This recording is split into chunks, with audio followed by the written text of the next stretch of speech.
T U R S E F G H I J K.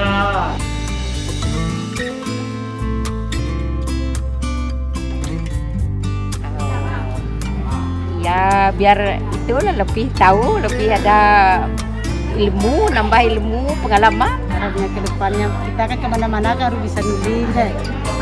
Bisa melihat kan tulis-tulis banyak di pasar kan, tulis-tulisan bisa membacanya, itu kan harapannya.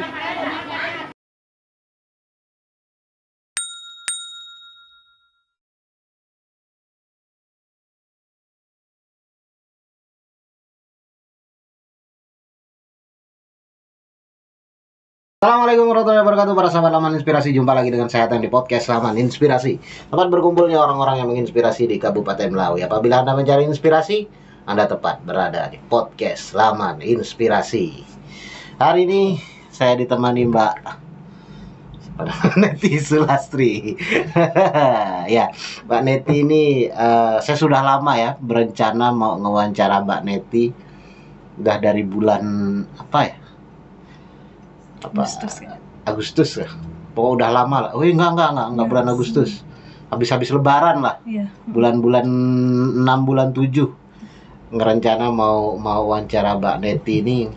Tapi baru terwujud sekarang. Karena jadwal Mbak Neti ini sibuknya luar biasa. Kenapa saya pengen sekali wawancara Mbak Neti? Karena yang dilakukan menurut saya sangat menarik. Itu tentang mengajar para lansia ya. Iya. Mengajar para lansia untuk belajar baca dan tulis. Pertama mungkin saya pengen tahu kenapa sih Mbak kok bisa tiba-tiba ngajar lansia tuh, gimana ceritanya? Karena melihat para ibu-ibu itu kan niat belajarnya ada. Kemudian mereka tuh pas ada pengajian, mereka disuruh tanda tangan tuh nggak bisa, disuruh nulis nama sendiri pun nggak bisa karena nggak pernah kenal huruf. Karena dulu ceritanya itu mereka cerita, ibu-ibu cerita zaman mereka kecil, karena zaman orang-orang tuanya tuh ladang berpindah-pindah. Jadi orang tua di ladang, mereka ngurus adik, jadi nggak sempat sekolah. Oh. Jadi ada kesempatan untuk belajar mengenal huruf, membaca dan berhitung. Niat mereka itu kuat banget. Oh berarti. Jadi saya juga semangatnya dari mereka. Oh, berarti karena ada kejadian ketika ibu-ibu pengajian mau nulis nama sama mau tanda tangan nggak bisa. Iya. Akhirnya miris lah lihat keadaan seperti itu. Nah padahal sebenarnya mereka punya niat belajar yang kuat, punya kemauan yang kuat untuk belajar membaca dan menulis. Nah ketika melihat kondisi seperti itu, tiba-tiba langsung mengajar atau dicarikan cara dulu nih, gimana caranya bisa ngajar mereka gitu? Cari cara dulu biar mereka itu punya setidaknya tuh sertifikat atau ijazah yang sah gitu. Dicari dulu, ternyata benar ada yang PKBM. Oh, PKBM itu apa, Mbak? Apa tadi ya? Ya. Pusat Kegiatan Belajar Masyarakat. Oh. Yang diawasi oleh Dinas Pendidikan. Oh, berarti hal yang Mbak Neti lakukan punya hubungan dengan Dinas Pendidikan ya? Iya. Lama nggak Pak prosesnya mulai dari melihat kondisi ibu-ibu yang seperti itu terus sampai ke sampai ke akhirnya oke, kita bisa ngajar ibu-ibu nih? Kurang lebih 3 bulan lah prosesnya. Oh, nah itu banyak yang mendukung nggak sih Mbak untuk melakukan hal ini? Banyak sih dukungan dari pihak lain juga banyak. Yang setuju juga ada, yang nggak setuju juga ada. Pasti ada pro kontranya lah. Nah, kalau yang setuju kan jelas pengen belajar. Nah, kalau yang nggak setuju nih apa alasannya? Alasannya tuh karena udah tua, nggak mau kemana-mana, jadi untuk apa belajar? Oh, karena itu ibu-ibunya sendiri atau Ya karena ibu-ibunya dan juga dipengaruhi, ada juga anaknya yang mempengaruhi seperti itu. Oh, ada anaknya yang bilang ngapain nih? Udah tua, ngapain belajar lagi? Nah, saya lihat kan kemarin memang udah tua-tua ya. Memang ibu-ibu yang sudah tua-tua. Nah, kisaran umurnya berapa itu, Mbak, yang belajar? Kisaran yang paling muda itu paling 40-an lah. 40 sampai 60 kemarin itu. 40 sampai 60. Nah, saya kan ikut praktek ngajar nih di situ. Mengalami kesulitan nggak ngajar ibu-ibu yang umur segitu kan? Karena kan kita tahu kalau misalnya literatur itu mengatakan anak yang bagus itu usia emas itu ketika umur 3 tahun sampai 6 tahun itu adalah masa-masa emas. Pokoknya masa-masa kecil itu adalah masa-masa emas, otaknya paling bagus. Nah, ketika ini mengajarkan ibu-ibu yang mungkin otaknya sudah tidak berkembang lagi itu gimana? Kalau suka dukanya ngajar ibu-ibu tuh, ada terkadang tuh ada yang mudah untuk dipahami. Di saat mereka sulit untuk memahami huruf, berhitung, dan belajar untuk mengeja, itu adalah tantangan terbesar. Karena mau marah udah tua. Iya. Jadi harus ekstra sabar. Ada juga yang ya sama lah ya, ibu-ibu sama anak-anak itu kurang lebih.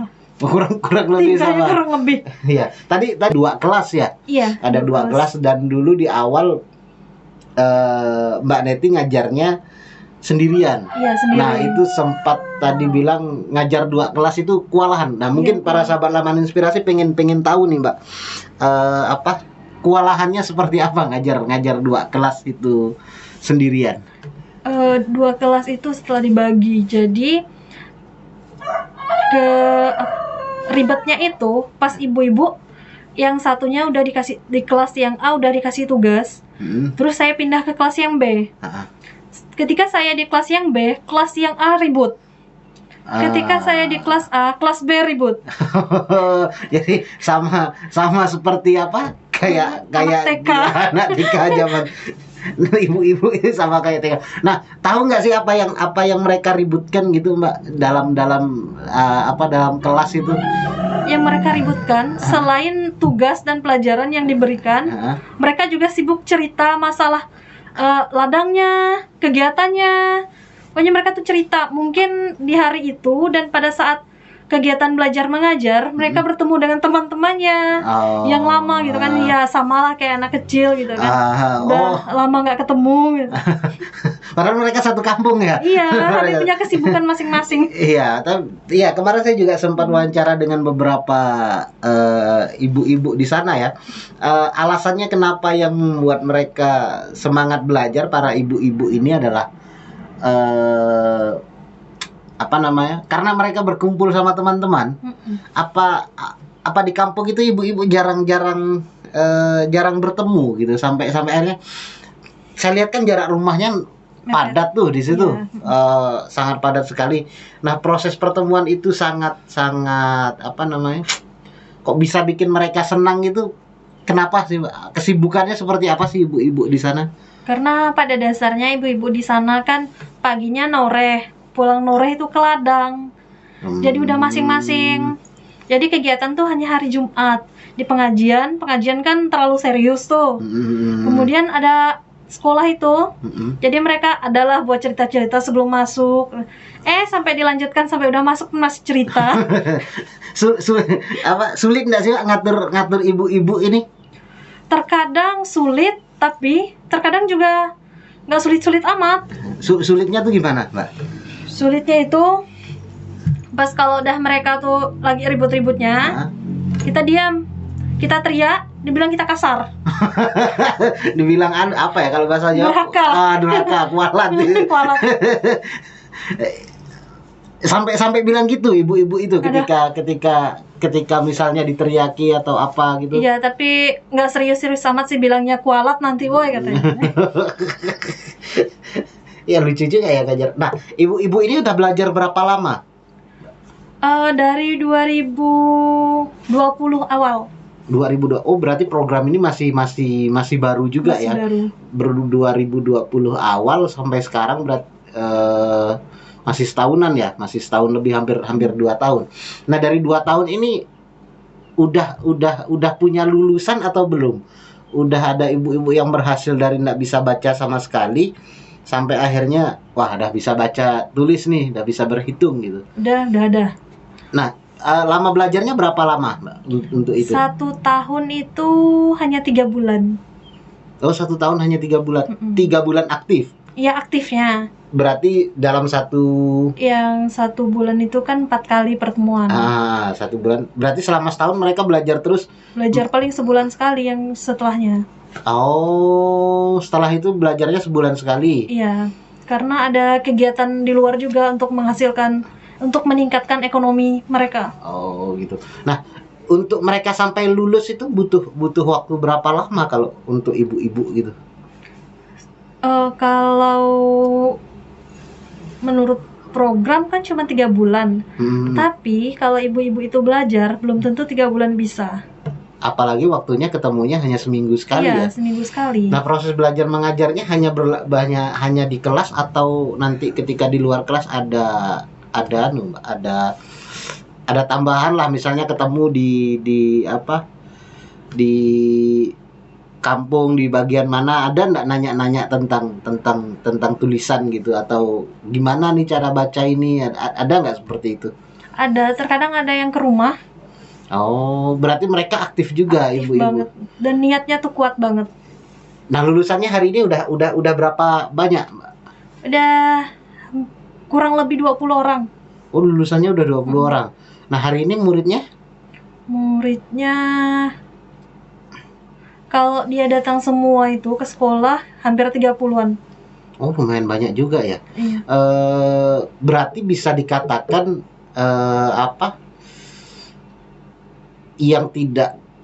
yang buta huruf bisa dikatakan banyak juga masyarakat di kampung itu. Nah, ini sangat relevan. Kita kemarin baru bulan-bulan ini, awal bulan kemarin baru mengadakan diskusi publik tentang kondisi literasi Kabupaten Melawi, dan data dari BPS itu mengungkapkan buta huruf kita masih 8%. Masih 8% itu masyarakat Kabupaten Melawi buta huruf.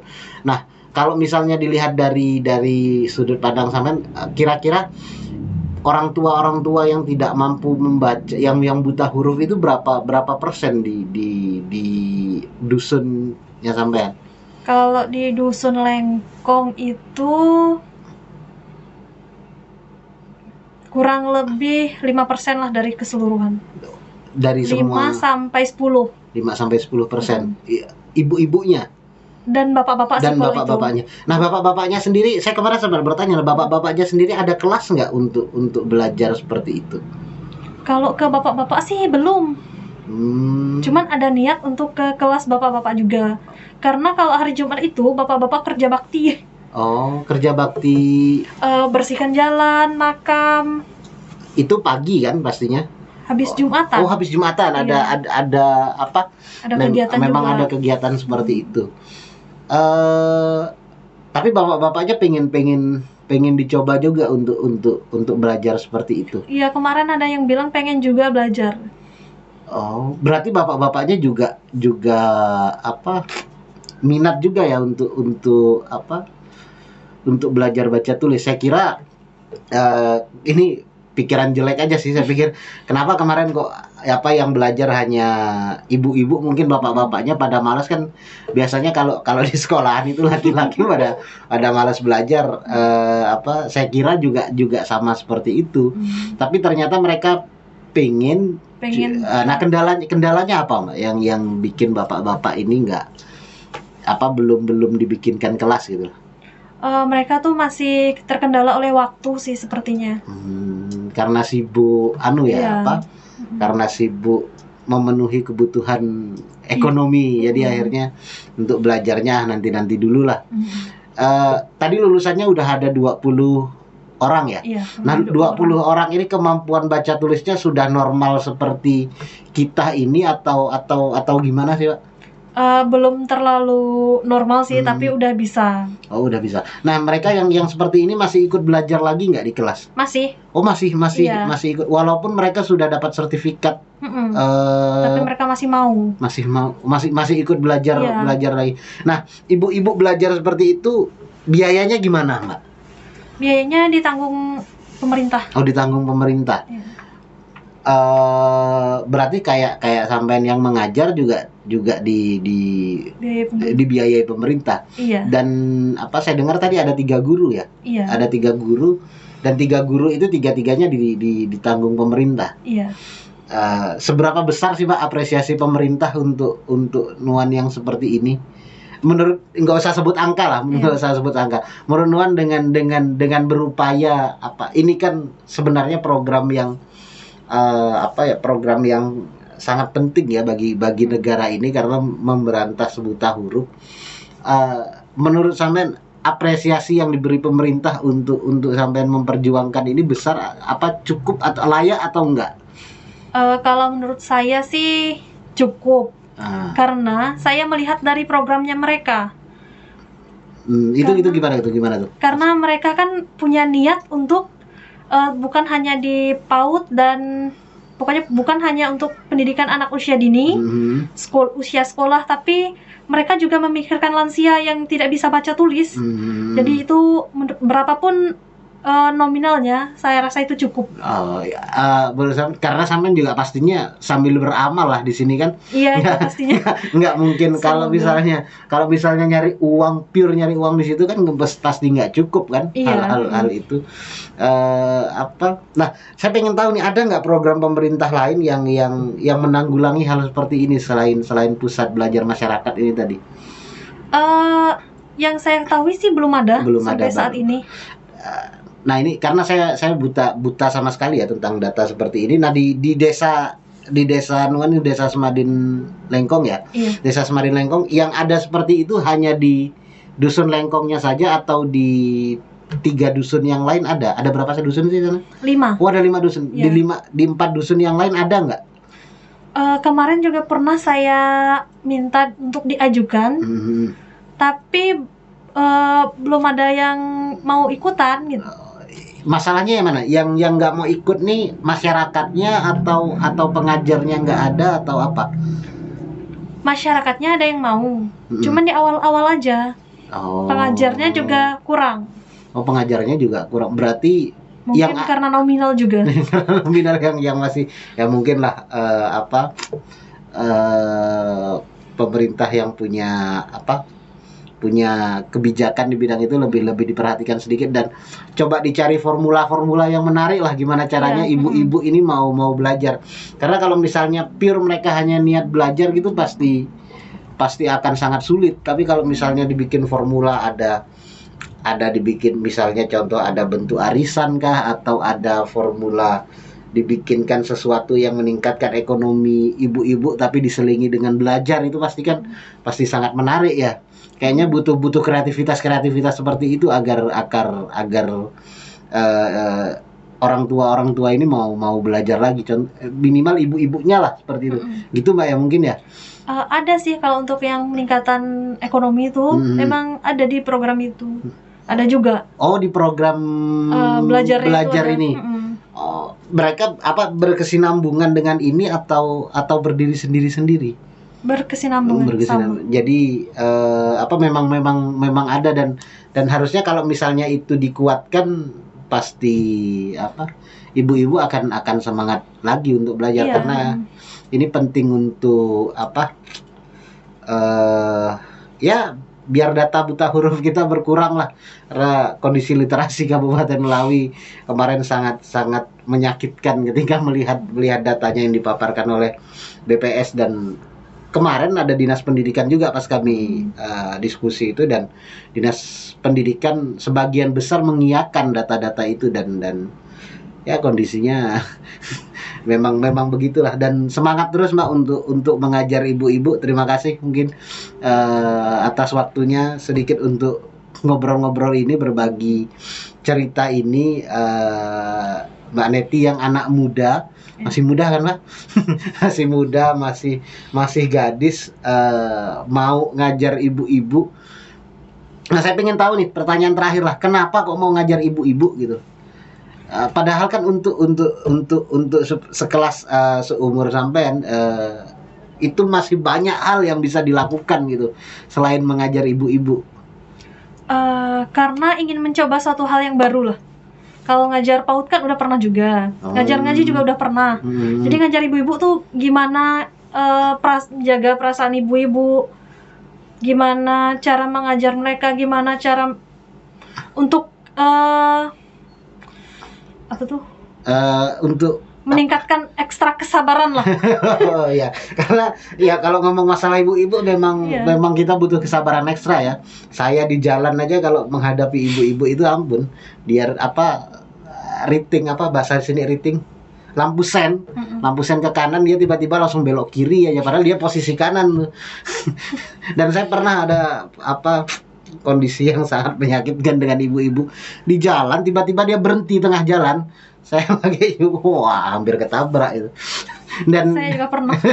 Oh sama ya, menghadapi kaum perempuan juga sama.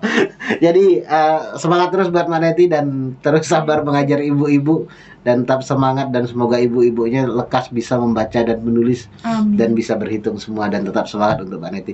Oke, itu dia perbincangan kami dengan Mbak Neti. Menarik melihat sosok anak muda yang mau mengajar ibu-ibu, mau meluangkan waktunya dan mau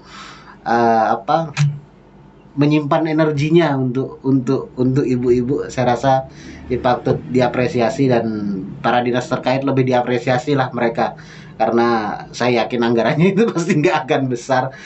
Tetap terus semangat Mbak Neti, dan terima kasih Mbak Neti, dan mohon maaf kalau misalnya ada kata-kata yang kurang tepat, ada yang kurang enak. Dan terima kasih juga buat para sahabat Laman Inspirasi telah menonton video ini sampai selesai. Jangan lupa dukung kami dengan like, share, dan subscribe, dan komentar sebanyak-banyaknya. Terima kasih. Assalamualaikum warahmatullahi wabarakatuh, dan salam Laman Inspirasi.